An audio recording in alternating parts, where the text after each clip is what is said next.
Bismillahirrahmanirrahim. Selamat pagi. Assalamualaikum warahmatullahi wabarakatuh. Om Swastiastu, Namo Buddhaya. Perkenalkan, nama saya Anggi Pradana Putri.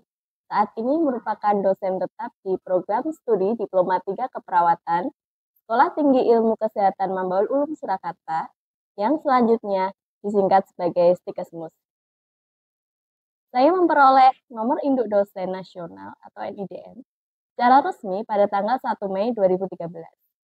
Pendidikan terakhir saya adalah program doktor dalam bidang ilmu keperawatan dengan peminatan keperawatan maternitas. Saya bersyukur karena berhasil meraih predikat disertasi terbaik di angkatan saya saat menempuh studi di School of Nursing, National Taipei University of Nursing and Health Sciences, Taiwan. Sejak saat itu, saya terus berkomitmen untuk mendalami bidang keperawatan maternitas secara konsisten, baik melalui aktivitas pengajaran maupun penelitian. Sebagai bentuk kontribusi profesional di bidang ini, saya aktif menjadi anggota Ikatan Perawat Maternitas Indonesia atau disebut IPMI, dan pernah dipercaya mengemban amanah sebagai koordinator wilayah Surakarta. Fokus keilmuan tersebut menjadi dasar utama dalam arah penelitian dan pengembangan akademik yang saya tekuni hingga saat ini. Selain menjalankan tugas mengajar di Stikesmus, saya juga beberapa kali diundang sebagai narasumber pada kegiatan kuliah pakar dan seminar di berbagai institusi pendidikan. Pada kesempatan ini, saya akan mendemonstrasikan proses pembelajaran yang biasa saya lakukan di kelas sebagai bagian dari pemenuhan komponen PDD UKT-PT dalam rangka sertifikasi dosen tahun 2025. Mata kuliah yang saya ajarkan adalah keperawatan maternitas, di mana saya mengintegrasikan materi pembelajaran dengan hasil-hasil penelitian saya yang telah terpublikasi di berbagai jurnal terindeks, termasuk Web of Science, Scopus, and Sinta. Temuan-temuan dalam penelitian tersebut saya manfaatkan sebagai referensi ilmiah dalam penguatan mata kuliah. Dalam video ini, model pembelajaran yang saya gunakan adalah model DIA atau Delivery, Interaction, and Assessment. Selanjutnya, saya akan memaparkan deskripsi mata kuliah, capaian pembelajaran, materi pembelajaran, sumber pustaka, serta indikator penilaian yang digunakan.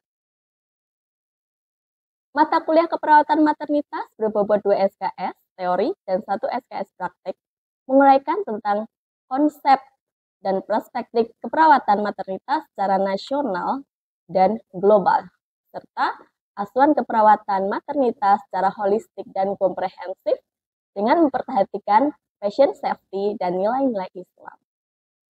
Perkuliahan ini disampaikan dalam 14 kali pertemuan di luar UTS dan UAS, di mana satu pertemuan disampaikan selama 100 menit. Bahan kajian yang akan disampaikan meliputi konsep dasar keperawatan maternitas, asuhan fisiologis pada ibu hamil, intranatal, bayi baru lahir, postpartum, klien dengan keluarga berencana, dan gangguan sistem reproduksi atau ginekologi. Proses kegiatan belajar dilakukan melalui kuliah, diskusi, penugasan, dan praktek laboratorium. Capaian pembelajaran mata kuliah diantaranya, yang pertama, mahasiswa mampu menjelaskan dan mendiskusikan dengan menunjukkan pemikiran kritis terkait proses keperawatan maternitas secara holistik, komprehensif, logis, dan sistematis. Kemudian mahasiswa mampu merencanakan dan merumuskan asuhan keperawatan maternitas, fisiologis, dan patologis secara komprehensif, terukur, dan berkesinambungan berdasarkan nilai-nilai Islam dengan 100% benar. Yang ketiga, mahasiswa mampu mengelola klien dengan kasus maternitas fisiologis dan patologis secara holistik, baik secara mandiri maupun kolaboratif pada setting klinik dan komunitas berdasarkan nilai-nilai Islami dengan 100% benar. Dan yang terakhir, mahasiswa mampu membuat dokumentasi proses asuhan keperawatan maternitas fisiologis dan patologis secara komprehensif, terukur, berkesinambungan berdasar nilai-nilai Islam dengan 100% benar.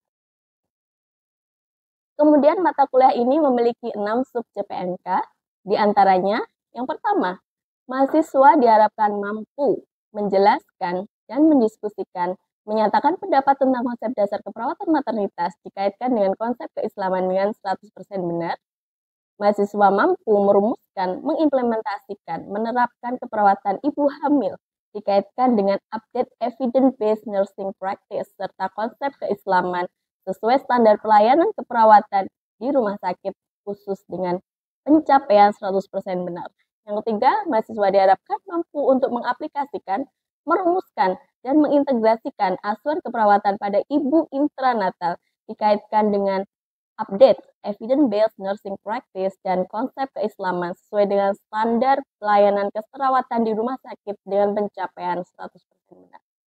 Keempat, mahasiswa mampu untuk menelaah dan mendiskusikan asuhan keperawatan maternitas pada bayi baru lahir dikaitkan dengan update evidence-based practice dan konsep keislaman dengan pencapaian standar pelayanan keperawatan di rumah sakit dengan pencapaian 100% benar. Yang kelima, mahasiswa mampu merencanakan, mengorganisasikan, dan mengerjakan asuhan keperawatan pada ibu postpartum dikaitkan dengan update evidence-based practice nursing dan konsep keislaman dengan 100% benar. Dan terakhir, mahasiswa diharapkan mampu untuk merencanakan, mengorganisasikan, mendesain asuhan keperawatan keluarga berencana dan kesehatan reproduksi pada ibu postpartum atau ibu usia produktif dikaitkan dengan update evidence-based nursing practice dan konsep keislaman dengan 100% benar. Untuk materi pembelajaran, terdapat 7 poin utama, diantaranya yang pertama konsep dasar keperawatan ibu hamil, kemudian asuhan keperawatan pada ibu hamil, asuhan intranatal, bayi baru lahir, ibu postpartum, klien dengan keluarga berencana, gangguan reproduksi, dan ginekologi. Beberapa pustaka yang saya gunakan sebagai referensi dalam pembelajaran diantaranya ada textbook dari Laudermilk, kemudian Murray, Perry, Reader, dan diikuti dengan update artikel ilmiah sebagai bahan kajian dari evidence-based nursing practice yang berasal dari online database. Nilai akhir yang diberikan kepada peserta didik ditetapkan sesuai dengan standar yang berlaku di Stikesmus dengan presentase 20% tugas, 30% UTS, 30% UAS, dan 20% keaktifan, termasuk di dalamnya adalah evaluasi kehadiran perkuliahan. Baiklah, berikut adalah cuplikan video pembelajaran yang akan saya lakukan di kelas. Oke, bismillahirrahmanirrahim. Assalamualaikum warahmatullahi wabarakatuh. Apa kabar semuanya? Alhamdulillah, semangat pagi. Pagi. Oke, alhamdulillah ya kita masih diberi kesempatan hari ini untuk diskusi bersama sih ya, melanjutkan materi yang sudah kita bahas minggu kemarin. Masih ingat nggak? Masih lah ya. Oke, sebelum masuk ke materi ini, Bu Anggi pengen nanya dong. Kemarin kan kita sudah bahas tentang anatomi, fisiologi, dan perubahan psikologi pada ibu hamil ya, yang memasuki fase persalinan atau intranatal. Nah, siapa nih yang bisa menyebutkan perubahan fisiologis? Oke. Baik, nama saya Rais. Beberapa perubahan fisiologis pada sistem reproduksi pada ibu hamil yang sudah memasuki intrapartum, yaitu serviks melunak, memendek, dan membuka. Adanya kontraksi uterus serta peningkatan aliran darah ke uterus. Kita kasih tepuk tangan ya, biar tambah semangat. Ya, betul banget ya. Jadi ada beberapa organ ya dari ibu yang mengalami perubahan. Tadi uterus sama serviks ya. Nah, itu secara fisiologis. Mungkin ada yang mau menambahi perubahan yang lain secara psikologis? Oke, silahkan. Menurut saya, Bu, yang memasuki persalinan bisa merasa cemas, takut, atau tegang, terutama bila itu adalah persalinan pertama, atau jika ada trauma pengalaman sebelumnya. Itu gimana, Bu? Oke, bagus sekali ya jawabannya. Kita kasih aplaus juga nih, supaya tambah semangat ya. Jadi benar banget ya, ada rasa cemas, tegang, takut gitu ya dalam menghadapi situasi intranatal atau persalinan tadi ya. Noval sudah menjelaskan perubahan fisiknya ditambahin perubahan psikologis. Karena kita tahu bahwa terjadi perubahan yang cukup signifikan pada ibu bersalin, maka sebagai tenaga kesehatan, khususnya perawat, kita harus memberikan asuhan keperawatan secara komprehensif dan holistik. Karenanya saya akan bahas lebih lanjut ya dalam topik kali ini tentang asuhan keperawatan internatal berbasis evidence atau bukti dari penelitian sebelumnya dan dikaitkan dengan konsep keislaman.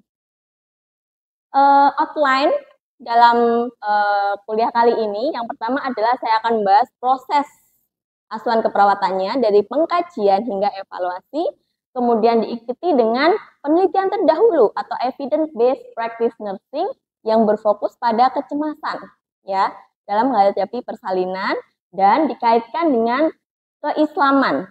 Gimana sih konsep keislaman dalam memberikan asuhan keperawatan intranatal? Begitu ya. Nah, oke. Periode intranatal atau bersalin itu menjadi masa kritis ya, di mana dimulai dari adanya kontraksi secara reguler atau teratur dari ibu hamil. Ada yang tahu mengapa disebut sebagai periode kritis? Oke, silakan. Ibu, saya izin mau mencoba menjawab. Kenapa periode internatal ini menjadi periode kritis? Karena fase ini penuh risiko baik untuk ibu maupun bayinya. Beberapa risiko yang mungkin terjadi pada ibu adalah perdarahan, infeksi, kelelahan fisik, dan stres psikis, serta beberapa komplikasi persalinan. Selain itu, bisa jadi janinnya juga mengalami risiko sih, Bu. Jadi menurut saya, fase ini perlu dipantau dengan cermat. Analisisnya cukup tajam ya, betul sekali. Tadi ada resiko untuk ibu ya Mbak ya. Nah, selain ibu tadi menyebutkan janin juga. Ya mungkin ada yang bisa menambahkan resiko untuk janin. Oke, good. Bu, saya izin menambahkan jawaban terkait resiko yang mungkin terjadi pada janin. Bisa jadi asfiksi, Bu, karena gangguan aliran oksigen, adanya trauma misal pada kondisi janin letak abnormal, dan infeksi bila ada ketuban pecah dini. Ya, bagus banget ya jawabannya ya. Kita kasih aplaus dulu. Nah, oke, jadi resiko yang mungkin terjadi tidak hanya berasal dari ibu, tapi juga dari janin. Ya, karena periode ini sangat kritis, maka sebagai tenaga kesehatan kita harus memberikan perhatian khusus. Untuk apa? Untuk memastikan keselamatan baik ibu dan juga janinnya. Sehingga tujuan dari asuhan keperawatan pada periode intranatal adalah perawat bisa memantau ya kemajuan persalinan, kemudian mendeteksi komplikasi yang mungkin terjadi dan memberikan dukungan fisik, psikologis, serta mempersiapkan tindakan emergensi jika diperlukan. Nah, sebelum kita melakukan semua itu, kita mulai dari pengkajian. Ini merupakan titik poin awal ya dari asuhan keperawatan. Pengkajian head to toe dari kepala sampai ujung kaki sudah sering kita bahas ya di materi sebelumnya. Tetapi yang ingin saya fokuskan pada kali ini adalah 3 sistem ini ya teman-teman. Ada kardiovaskuler, respirasi, dan neurologis. Tentu sudah familiar semua kan ya. Oke, tapi ini saya kasih garis bawah di kardiovaskuler karena kita concern dengan adanya perubahan hemodinamik pada pasien sehingga ada resiko yang namanya shock hipovolemik. Nah, lebih lanjut, pemantauan atau pengkajian dari perdarahan perlu menjadi garis bawah dalam asuhan keperawatan intranatal. Oke?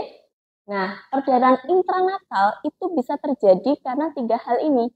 Adanya ruptur atau rusak ya serviks maupun vagina, kemudian atonia uterus atau rahim yang harusnya kenceng ya, jadi lembek. Makanya ada perdarahan. Kemudian retensi atau sisa plasenta. Harusnya kan plasenta utuh ya keluar. Tapi ada yang nyangkut tuh di dalam rahim sehingga bisa memicu perdarahan. Nah, Sehingga apabila muncul tanda-tanda tersebut, kita harus concern betul adanya berapa jumlah yang keluar darahnya, warnanya seperti apa, dan konsistensinya. Nah, kemudian ini inti dari intranatal ya, ada 4 kala. Oke, kala yang pertama atau disebut sebagai kala pembukaan. Kapan dimulai? Itu dimulai dari kontraksi ibu hamil itu sudah mulai teratur, jadi nggak semu ya, udah teratur sampai buka penuh serviknya. Mulut rahimnya itu buka lebar ya, pembukaan lengkap atau 10, itu kala 1. Kemudian masuk kala 2, yaitu kala pengeluaran bayi. Bayinya keluar. Kapan dimulai? Dimulai tadi, bukaannya udah lengkap, terus sampai bayinya keluar. Nah, setelah bayinya keluar, ada lagi yang perlu dilahirkan, yaitu plasenta. Ya, plasenta di kala 3. Nah, tadi concern ya, tanda-tanda perdarahan tuh kalau ada di sini, guys. Nah, itu ada kala 3. Sehingga kita perlu memeriksa kelengkapan plasenta. Kotelidonnya ada berapa, lengkap enggak? Oke. Nah, terakhir di kala 4. Jadi bayi udah dikeluarin, plasenta udah dikeluarin, kita observasi dulu ibunya 2 jam. Ya. Nah, baru kita pindah ke ruang rawat lainnya. Oke? Nah, apakah ada yang bisa mengulangi penjelasan tentang kala persalinan? Oke. Izin menjawab Ibu. Perkenalkan, nama saya Helsa Clara. Jadi ada 4 kala persalinan, yaitu yang pertama pembukaan. Pembukaan dimulai dari adanya kontraksi teratur hingga adanya pembukaan lengkap pada serviks. Yang kedua, dimulai dari pembukaan lengkap. Tadi Bu, hingga keluarnya bayi. Lalu kala 3, pengeluaran plasenta Bu. Yang keempat, observasi selama 2 jam setelah kelahiran. Oke, betul banget ya. Jadi saya harap teman-teman paham ya. Apakah semuanya paham tentang kala dalam persalinan? Alhamdulillah. Tepuk tangan dulu untuk semuanya. Supaya semangat ya. Nah, setelah itu kita akan beralih tentang respon. Nah, dalam fase ini, ibu juga memberikan respon, baik secara fisik maupun psikologis. Dari sisi fisik, beberapa sistem ya, dari kardiovaskuler tentunya, ada perubahan cardiac output. Nah, selama kontraksi, yang juga signifikan pengaruhnya pada tekanan darah. Nah, setelah itu ada respon terhadap nyeri. Karena tadi adanya kontraksi ya, perubahan dari fisiologi sehingga meningkatkan ini kadar katekolamin, kortisol, terus detak jantungnya cepat, konsumsi oksigen juga lebih banyak, napasnya jadi enggak-enggak gitu ya, sehingga itu akan berburuk nyeri. Nah, respon yang ketiga yaitu metabolik. Nah, energinya terkuras. Kadang kan ibu kelelahan ya. Nah, itulah beberapa perubahan pada fisik atau respon fisik. Selain itu ada respon dari psikologis. Cemas, ya kan? Terus kontrol. Jadi kontrolnya itu kadang dia loss of control, nggak kayak dirinya sendiri. Ya. Setelah itu ada butuh dukungan.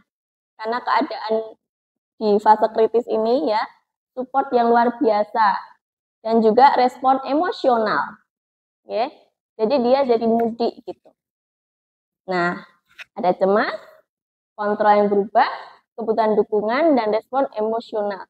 Sehingga perawat ya harus mengenali ibu yang memiliki perubahan itu atau respon dari psikologis. Yang mana setiap individu itu unik. Sehingga pendekatannya pun juga akan berbeda karena keunikan tersebut. Ibu, boleh saya bertanya sebelum dilanjut ke poin selanjutnya? Oke, tentu. Nama saya Valentina Putri Mesyana. Saya tertarik dengan masalah kecemasan pada ibu bersalin karena ya saya kan pendeta ya Bu ya. Insya Allah kelak suatu saat saya menghadapi kondisi seperti ini. Adakah intervensi yang mudah dan efektif untuk mengurangi kecemasan? Terima kasih Bu. Oke, thank you. Pertanyaan yang bagus sekali ya, ketertarikan di salah satu respon cemas pada ibu bersalin. Tapi tahan dulu ya. Nanti saya akan berikan jawaban berdasarkan dengan evidence base atau penelitian yang sudah saya lakukan. Oke? Nah, sebelum ke situ kita tengok dulu yuk. Nah, diagnosa. Jadi kita udah tahu masalahnya apa aja kan. Terus kita masuk ke proses selanjutnya dalam asuhan keperawatan yaitu penegakan diagnosa. Nah, jadi kita analisis datanya, kemudian kita munculkan masalah. Nah, dari masalah itu tuh penyebabnya apa? Kita rangkai jadi satu. Nah, sehingga menurut standar diagnosis keperawatan Indonesia, ada nih 3 diagnosa prioritas pada ibu bersalin. Yang pertama itu nyeri akut. Karena nyeri mau nggak mau itu nggak bisa dihilangin. Pasti ada nyeri, hanya saja respon tiap individu berbeda. Oke? Dia berhubungan dengan apa? Dengan proses fisiologis. Ya, karena adanya kontraksi uterus. Kemudian apa tandanya? Nah, nyerinya di perut bawah ya, karena letak uterus di bawah. Terus perubahan ekspresi dong ya, jadi meringis gitu ya. Nah, setelah itu kayak perilaku melindungi area, aduh sakit, nyeri gitu ya. Nah, kemudian yang kedua, tadi kecemasan ya, yang ditanyakan. Nah, itu bisa terjadi ya, karena apa? Kurang pengetahuan atau mungkin first time atau pengalaman pertama kalinya. Oke? Nah, ditandai dengan wajah yang tegang. Dia gelisah gitu. Banyak tanya. Nah, terus sulit untuk rileks. Oke? Tahu kan cemas kayak apa? Nah, terus pola napasnya tidak efektif ya. Karena tadi nyeri, lelah gitu nggih. Nah, ditandai apa? Rate-nya, respiratory rate-nya itu cepat terjangkal gitu ya. Kemudian dadanya ini kayak terangkat, ada otot bantu napas yang dipakai. Kemudian pola napasnya nggak teratur. Oke, ini diagnosa yang muncul. Nah, kalau ini muncul, apa yang bisa kita lakukan? Ada beberapa intervensi ya, yaitu, nah nih, untuk nyeri dan kecemasan bisa kita berikan teknik yang namanya non-farmakologis atau tanpa obat dulu. Sebagai tindakan mandiri keperawatan. Contohnya ada mindfulness, relaksasi, sama pemberian posisi yang nyaman. Nah, kemudian kita berkolaborasi memberikan obat pereda nyeri, analgesik ya. Terus memberikan pijatan boleh. Terus pendampingan, dukungan sosial emosional. Kemudian selain itu kita perlu juga nih memantau kemajuan persalinan berikutnya. Ya, karena tetap dipantau. Takutnya apa? Ada komplikasi yang memperburuk keadaan ibu. Nah, yang terakhir, nah ini kita support untuk pencegahan komplikasi supaya tadi tidak mengarah ke mortalitas. Oke. Nah, jadi semua yang dilakukan ini jangan lupa kaidah do what you write. Jadi lakukan apa yang sudah ditulis, kamu rencanakan. And write what you do. Nanti ada di bagian dokumentasi keperawatan. Gitu ya. Nah, terus tadi ada yang penasaran nih tentang gimana manajemen cemas ya, karena fitrahnya wanita kan melahirkan gitu ya. Coba yuk, ada yang namanya mindfulness teman-teman. Nah, kenapa saya concern dengan hal ini? Karena cemas itu bisa terjadi pada setiap individu. Oke, apalagi pada seorang ibu primipara yang baru sekali hamil atau bersalin ya. Nah, dan dilakukan tindakan SC darurat. Jadi operasi sesar emergensi atau darurat tidak direncanakan. Nah, itu. Jadi saya mencoba mengintegrasikan pembelajaran kali ini dengan penelitian yang telah saya lakukan sebelumnya. Ini cukup jelas ya, terlihat nggih. Jadi saya mencoba menggali pengalaman ibu yang melahirkan dengan operasi atau sesar pertama kali secara emergensi. Oke. Jadi setelah saya lakukan pengkajian, interview secara mendalam, ternyata keadaan ini tuh sangat menjadi beban gitu ya. Nah, sangat mempengaruhi keadaan jiwanya. Ya, sehingga ada beberapa tema seperti ini. Unexpected word make them shock. Jadi keadaan itu membuat mereka shock. Kemudian emotional turmoil and silent struggles. Jadi mereka tuh bergejolak sebenarnya. Tapi berusaha diam. Karena bingung juga ya apa yang harus dilakukan. Nah, mereka mengungkapkan juga butuh dukungan dari orang-orang sekitar ya. Untuk apa? Untuk bisa beradaptasi dengan keadaan itu. Nah, untuk memanajemen situasi ini, saya berusaha dengan tim ya, berusaha memberikan intervensi yang namanya mindfulness. Mindfulness kalau asal katanya kesadaran kan. Jadi meminta ibu untuk menerima keadaan saat ini, ya. Nah, sehingga kita berikan mindfulness terapi. Nah, ternyata mindfulness terapi ini cukup ya efektif menunjukkan penurunan kecemasan ya dari cemas yang berat menjadi ringan. Sedang, maaf. Memang tidak serta-merta langsung ringan gitu ya. Jadi seperti itu ya, tindakan ini cukup efektif untuk menurunkan kecemasan. Oke, alhamdulillah ya. Jadi semua itu, nah saat ini saya akan mencoba mengintegrasikan konsep keislaman. Nah, dalam melakukan asuhan itu kita tidak boleh lepas dari beberapa poin di mana kita memberikan asuhan itu dengan penuh kasih sayang, kemudian amanah, ibadah, jadi menganggap itu sebagai sebuah ibadah, dan sabar. Nah kita harus perlu mengintegrasikan konsep keislaman ini dalam memberikan asuhan keperawatan untuk mencapai asuhan yang holistik dan komprehensif. Oke, kesimpulan dari ini adalah asuhan keperawatan intranatal secara komprehensif itu harus diberikan mencakup dari pengkajian hingga evaluasi, kemudian penerapan nilai Islam yang telah kita bahas tadi, dan mengintegrasikan juga evidence base ya untuk memperkuat asuhan keperawatan kita. Oke, sebagai closing dari pertemuan kita kali ini, saya akan memberikan penugasan kelompok ya. Jadi tolong dicermati instruksinya. Teman-teman akan dibagi kelompok sesuai kelompok yang sudah dibagi sebelumnya ya. Oke. Nah, setelah itu masing-masing kelompok diminta untuk menyusun makalah tentang asuhan keperawatan intranatal plus mencari artikel sebagai evidence based nursing practice. Satu kelompok cukup satu, ya.